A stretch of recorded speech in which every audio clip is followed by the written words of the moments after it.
السلام علیکم ورحمۃ اللہ وبرکاتہ۔ آج کا جو ہمارا سوال ہے وہ یہ ہے کہ کیا تعویذ پہننا شرک ہے؟ دلیل کی روشنی میں بتائیں۔ دیکھیے، ہمارے معاشرے میں دو قسم کے تعویذ رائج ہیں، ایک قرآنی تعویذ اور ایک غیر قرآنی تعویذ۔ تو سب سے پہلے بات کرتے ہیں غیر قرآنی تعویذ کے بارے میں کہ غیر قرآنی تعویذ کون سے ہوتے ہیں۔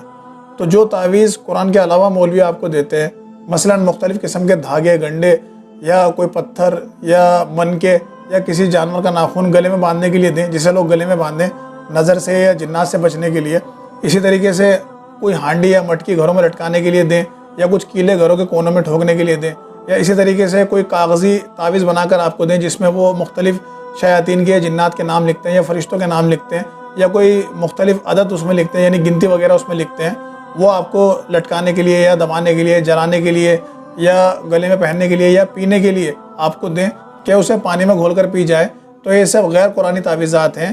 یہ سب رکھنا، پہننا یا استعمال کرنا شرک ہے، یعنی اسلام میں اس کی کوئی گنجائش نہیں۔ تو سب سے پہلی حدیث جو ہمیں ملتی ہے اس مسئلے پر وہ ہے مسند احمد میں حدیث نمبر 7741 کہ عیسیٰ بن عبد الرحمن کہتے ہیں کہ ہم عبداللہ بن حکیم رضی اللہ تعالیٰ عنہ کے گھر گئے ان کی بیماری کے وقت میں، یعنی وہ وبائی مرض میں مبتلا تھے۔ تو ہم جب ان کے گھر ان کی تیمارداری کے لیے گئے تو ہم نے ان سے کہا کہ آپ کوئی تعویذ وغیرہ کیوں نہیں لٹکا لیتے کہ آپ کو شفا ہو جائے؟ تو عبداللہ بن حکیم رضی اللہ تعالیٰ عنہ نے فرمایا کہ موت اس سے بہتر ہے کہ میں کوئی تعویذ لٹکاؤں، کیونکہ مجھے یہ خبر پہنچی ہے کہ اللہ کے رسول صلی اللہ علیہ وسلم نے فرمایا کہ جس نے کوئی تعویذ وغیرہ لٹکایا تو وہ اسی کے سپرد کر دیا جاتا ہے۔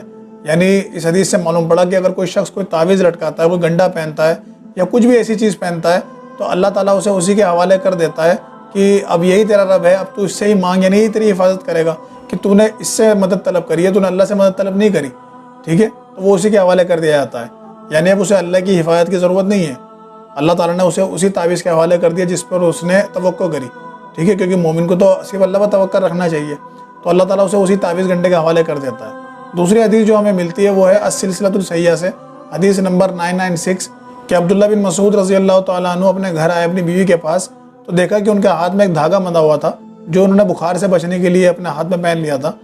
تو ابن مسعود رضی اللہ تعالیٰ عنہ نے غصے میں وہ دھاگا کاٹا اور کہا کہ عبداللہ کے گھر والے شرک سے پاک ہیں، اور پھر ابن مسعود نے فرمایا کہ اللہ کے رسول صلی اللہ علیہ وسلم نے فرمایا کہ جس نے تعویذ لٹکایا اس نے شرک کیا۔ تیسری حدیث جو ہمیں ملتی ہے وہ بھی السلسلۃ الصحیحہ سے ہے حدیث نمبر 2961 کہ اللہ کے رسول صلی اللہ علیہ وسلم کے پاس 10 لوگوں کا قافلہ آیا بیعت کرنے کے لیے، تو نبی علیہ السلام نے 9 لوگوں سے بیعت کر لی اور ایک شخص سے بیعت نہیں کری۔ تو باقی لوگ حیران ہو گئے اور کہا کہ اللہ کے رسول آپ نے اس شخص سے بیعت کیوں نہیں کری؟ تو نبی علیہ السلام نے فرمایا کہ اس نے تعویذ لٹکا رکھا ہے۔ تو اس شخص نے پھر اپنا تعویذ توڑا جب نبی علیہ السلام نے اس سے بیعت کی، اور پھر اللہ کے رسول نے فرمایا کہ بے شک جس نے تعویذ لٹکایا اس نے شرک کیا۔ تو ان سب حدیثوں سے معلوم پڑا کہ گلے میں، کمر میں، ہاتھ میں کوئی بھی تعویذ، گنڈا یا کچھ بھی ایسی چیز پہننا جو غیر قرآنی ہے وہ شرک ہے۔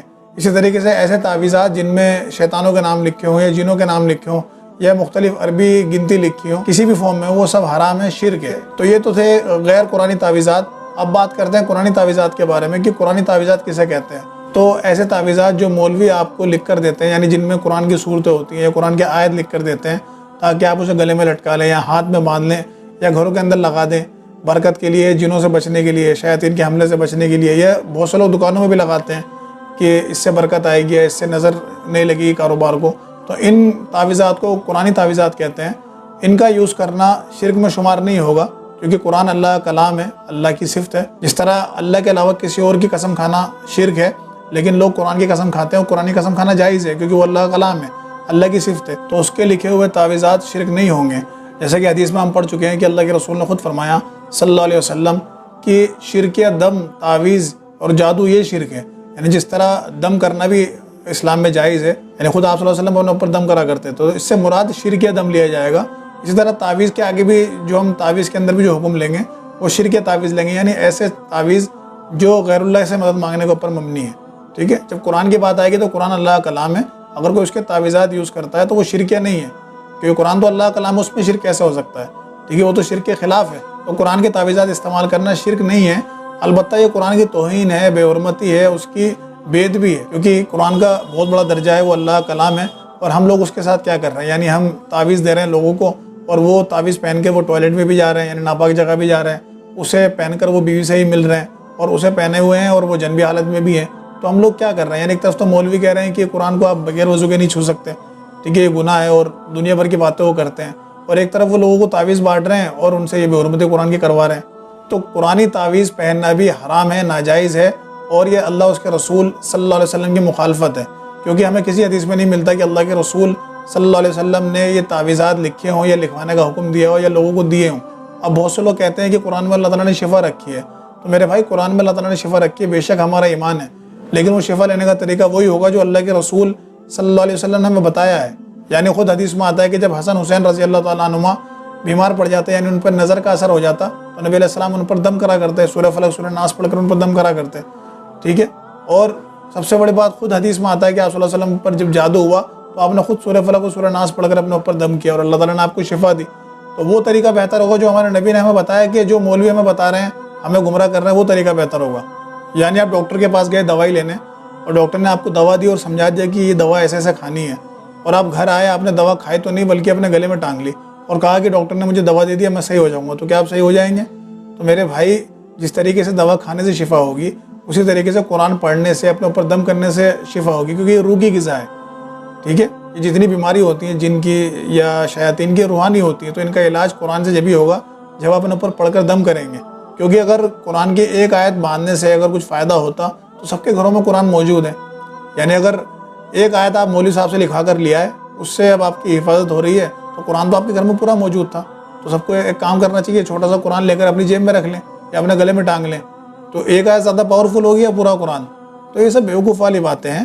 جب طریقہ ہمیں اللہ کے رسول نے بتا دیا تو ہمیں اس پر عمل کرنا چاہیے. اللہ کے رسول نے ہمیں بتا دیا کہ اگر تمہیں کوئی بھی تکلیف ہو، یعنی تمہیں اگر جادو کا اثر ہو یا نظر کا اثر ہو یا کوئی بھی تمہیں شیاطین کا حملہ ہو، تو تم یہ دعا پڑھ لیا کرو. صبح کے اذکار ہمیں بتا دیے، شام کے اذکار ہمیں بتا دیے، ہر نماز کے بعد کی دعائیں ہمیں بتا دی. اس طرح حدیث میں آتا ہے کہ آپ صلی اللہ علیہ وسلم جب رات میں سوتے تھے تو اپنے اوپر دم کر کر آیت الکرسی پڑھ کے، فلق ناس پڑھ کر، اور اپنے دونوں ہاتھوں پہ تھو کر کے پورے بدن میں ملتے تھے، پھر سوتے تھے.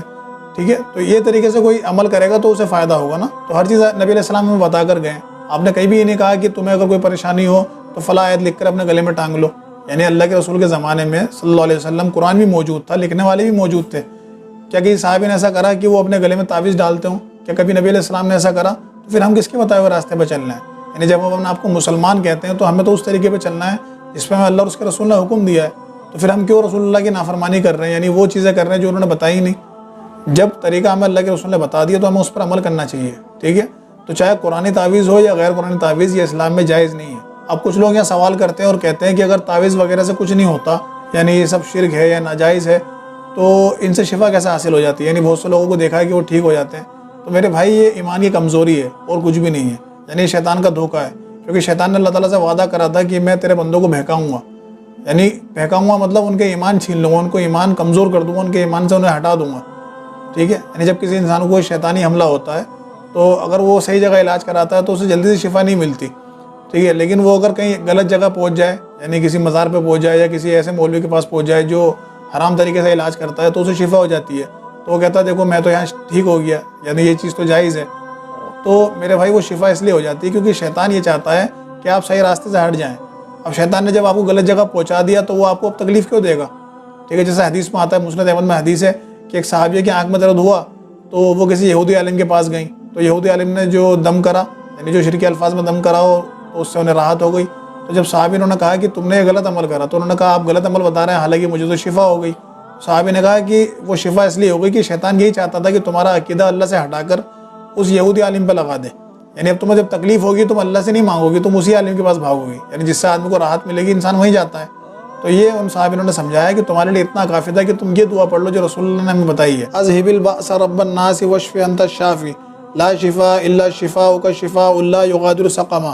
اے اللہ، تکلیف کو دور فرما. اے لوگوں کے پروردگار، اس بیمار کو شفا دے، اور تو ہی شفا دینے والا ہے. تیری شفا کے سوا کوئی شفا نہیں. ایسی شفا دے کہ کوئی بیماری باقی نہ رہے. تو صحابہ رسول نے فرمایا کہ تمہارے لیے یہی دعا پڑھنا کافی تھا. یعنی تم اس یہودی عالم کے پاس گئی، تمہارے لیے یہی کافی تھا کہ تم یہ نبی علیہ السلام کی بتائی ہوئی دعا پڑھ لیتی، تمہیں شفا ہو جاتی. یعنی شفا تو اللہ کے ہاتھ میں ہے نا. اب اللہ تعالیٰ نے ہمیں دنیا میں امتحان کے لیے بھیجا ہے، تو وہ دیکھتا ہے کہ میرا بندہ کیا کرتا ہے. یعنی اللہ کے لیے کوئی مشکل بات نہیں کہ وہ ایک سیکنڈ میں کسی کی تکلیف دور کر دے. ٹھیک ہے. لیکن وہ تکلیف دیتا ہے اس لیے تاکہ بندوں کو جانچ سکے کہ کون ایمان پہ رہتا ہے اور کون کفر کرتا ہے، کون شرک کرتا ہے. تو بہت سے لوگ کمزور عقیدے کے ہوتے ہیں کہ جب انہیں کوئی تکلیف پہنچتی ہے تو وہ مزار کی طرف جاتے ہیں، کہتے ہیں کہ ہم نے فلاں مزار پر چادر چڑھائی ہے تو اب ہمیں شفا ہو گئی، اگر ہم نہیں چڑھائیں گے تو پھر تکلیف ہوگی. تو یہ شیطان کی چالاکیاں ہوتی ہیں، شیطان کی وسوسے ہوتے ہیں ان کی طرف سے کہ انہیں ایسا لگتا ہے کہ اگر ہم چادر چڑھائیں گے تو سیف رہیں گے، ٹھیک ہے۔ تو وہ ایسا ہوتا ہے کہ شیطان یہ دیکھتا ہے کہ جب اس کا دھیان مزار سے ہٹ رہا ہے تو وہ پھر آگے اسے پریشان کرتا ہے، ٹھیک ہے، اور اسے پیشیاں پڑتی ہیں، یعنی جن اس کے اوپر حاوی ہو جاتا ہے اور کہتا ہے کہ فلاں مزار پہ چادر چڑھاؤ، تو پھر وہ چادر چڑھاتا ہے شیطان، پھر اسے تکلیف دینا بند کر دیتا ہے، تو اس کا عقیدہ وہ مزار پہ پکا کر دیتا ہے، ٹھیک ہے۔ حالانکہ ہونا کیا چاہیے، اگر اسے تکلیف بھی ہو رہی ہے تو وہ اللہ سے ہی مانگے، جیسے بہت سے لوگ قرآن سے علاج کرتے ہیں، تو قرآن سے علاج کروانا چاہیے، یہ سنت ہے، آپ صلی اللہ علیہ وسلم سے ثابت ہے، صحابہ کرام سے ثابت ہے۔ یعنی وہ حدیث مشہور ہے کہ ایک قافلے میں صحابہ کا گزر ہوا تو اس کے سردار کو سانپ یا بچھو نے کاٹ لیا، تو صحابی نے سورہ فاتحہ پڑھ کر دم کرا تو اللہ نے اسے شفا دی، ٹھیک کر دیا۔ یعنی صحابہ کہتے ہیں کہ وہ ایسے تڑپ رہا تھا کہ جیسے مر جائے گا، لیکن جب دم کرا صحابی نے تو وہ کھڑا ہو گیا، چلنے لگا، یعنی اسے کچھ ہوا ہی نہیں۔ تو قرآن میں اللہ تعالیٰ نے شفا دی ہے، اس طریقے سے ہم عمل کریں گے جس طریقے سے نبی علیہ السلام نے بتایا، تب ہمیں شفا ملے گی۔ یعنی اگر ہر کوئی اپنے طریقے سے عمل کرنا شروع کر دے گا تو پھر وہ گمراہی ہے، ٹھیک ہے۔ تو قرآن کی اپنی حرمت ہے، قرآن کی اپنی عظمت ہے، اس کا ادب ہم پہ لازم ہے، اللہ کلام ہے، اللہ کی صفت ہے۔ یہ نہیں کہ آپ نے گھروں میں ٹانگ لیا، گھروں میں لگا لیا، دکان میں لگا لیا، گلے میں پہن لیا، تو یہ قرآن کی توہین ہے، بے ادبی، اس سے باز آئے۔ اب کچھ لوگ یہ ایک روایت پیش کرتے ہیں کہ عبداللہ بن عمر رضی اللہ تعالیٰ عنہ اپنے جو چھوٹے بچے تھے ان کے گلے میں کچھ دعائیں لکھ کے ٹانگ دیا کرتے تھے تاکہ وہ اسے پڑھ لیں، اسے یاد کر سکیں، ٹھیک ہے، اور بڑے بچوں کو سکھا دیا کرتے تھے کہ تاکہ وہ اپنے اوپر دم کر لیں۔ تو میرے بھائی یہ روایت تو کمزور ہے، یعنی کسی نے بھی اسے صحیح نہیں کہا۔ دوسری چیز یہ ہے کہ اگر کوئی اس روایت کو مانتا بھی ہے تو وہ گلے میں تختیاں ٹانگتے تھے تاکہ بچے یاد کر لیں، وہ کاغذ کے پرچوں میں لکھ کر یا کپڑے میں سی کر گلے میں نہیں ٹانگتے تھے کہ اس سے حفاظت ہوگی بچوں کی، یعنی خود حدیث کے اندر ہی موجود ہے کہ وہ اس لیے ٹانگتے تھے کہ بچے پڑھ لیں، سیکھ لیں۔ تو آپ بھی اگر ٹانگیں، تختیاں ٹانگیں، کوئی مسئلہ نہیں ہے، آپ بھی اپنے بچوں کے گلے میں تختیاں ٹانگیں تاکہ وہ یاد کر لیں۔ تو کالے تعویذ دھاگے میں باندھ کے گنڈے اور کالے کپڑے میں یا ہرے کپڑے میں گلے میں یا ہاتھ میں کیوں باندھتے ہیں؟